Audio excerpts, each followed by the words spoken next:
Grabe, halos gising ko lang. So, di pa ako kan. Pero, ito nga dumating yung parcel ko. Na-order ko sa Shopee.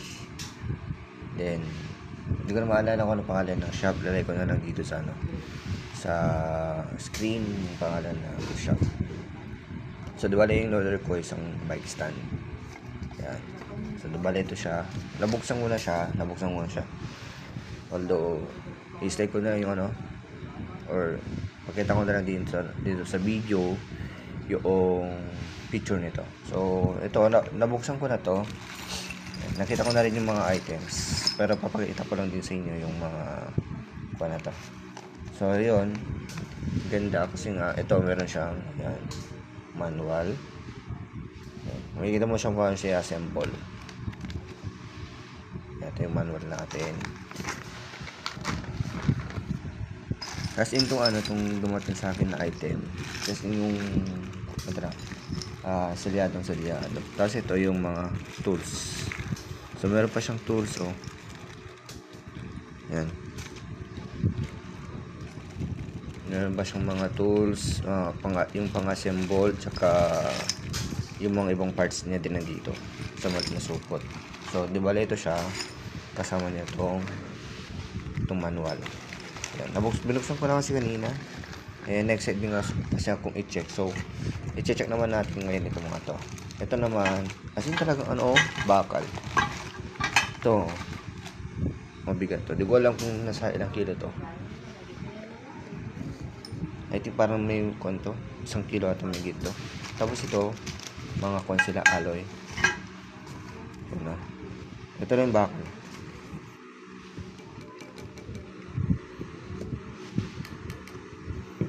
May magnet kami dito.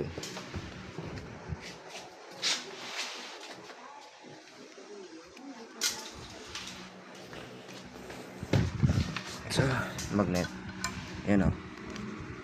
Itong magnet na maliit. Ito bakal to. Tapos ito, the rest. Ay bakal din. Kaso medyo maganya lang. So,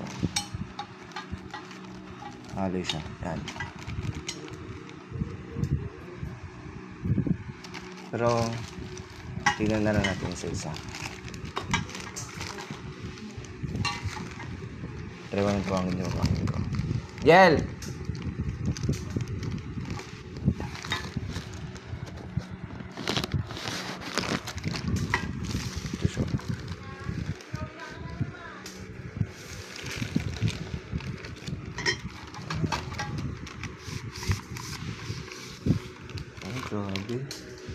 Grabe quality, oh.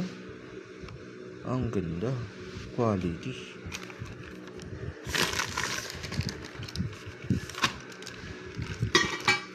Yan. Grabe, oh. Ang ganda.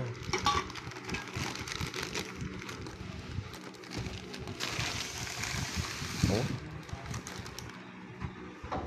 Hanep. Ang ganda.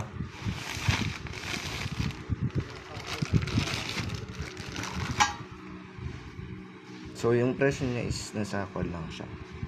Di bale naka-discount din kasi ako. Naka-champ po ng discount tsaka voucher. Kaya nakuha ko lang siya ng 284. Yan.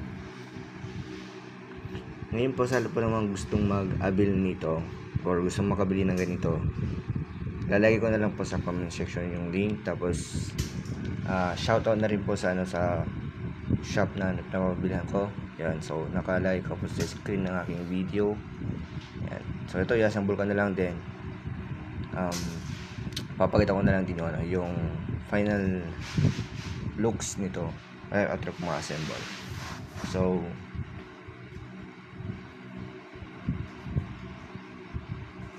i-assemble ko na siya. Hindi ko na siya video kasi ako na kasi nag-video sa video ko. Then to assemble this one. Kaya pakita ko na lang sa dulo ng video and then ilaban ko. Maraming salamat sa lahat.